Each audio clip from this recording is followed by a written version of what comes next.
जर्मनीमधील सरकार पडल्यानंतर युरोपमधील आणखी एका बलाढ्य देशाचं सरकार पडलेलं आहे। हा देश आहे फ्रान्स।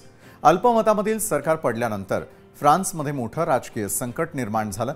जुलैमध्ये झालेल्या निवडणुकीनंतर कोणत्याही पक्षाला बहुमत मिळालेलं नव्हतं आणि त्यानंतर मॅक्रॉन यांनी मिशेल बर्नियर यांचं सरकार स्थापन केलं। मात्र आता बर्नियर यांच्या विरोधामध्ये अविश्वास प्रस्ताव मंजूर झालाय। फ्रान्समध्ये अविश्वास प्रस्तावाला पाठिंबा न मिळाल्यानं सरकार पडण्याची ही गेल्या 60 वर्षांमधील पहिलीच वेळ। खरं तर सप्टेंबरमध्ये फ्रान्सचे अध्यक्ष इमॅन्युएल मॅक्रॉन यांनी कट्टर डावा पक्ष फ्रान्स अनबोल्ड यांच्या नेतृत्वाखाली नवीन आघाडी सरकार स्थापन केलं, ज्यात अनेक डाव्या विचारसरणीच्या पक्षांचा समावेशही होता। अनेक पक्षांच्या पाठिंब्यावरती हे सरकार सुरू होतं।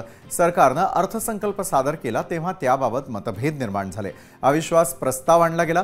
577 सदस्यांच्या नॅशनल असेंब्लीमध्ये 331 मतांच्या बहुमतानं सरकार विरोधातील प्रस्ताव मंजूर करण्यात आला।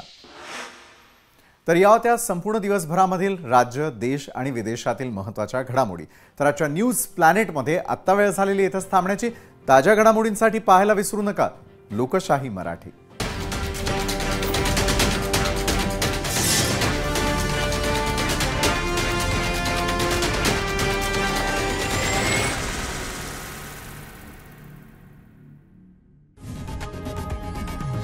लोकशाही मराठी ऐका, पहा, जागरूक रहा।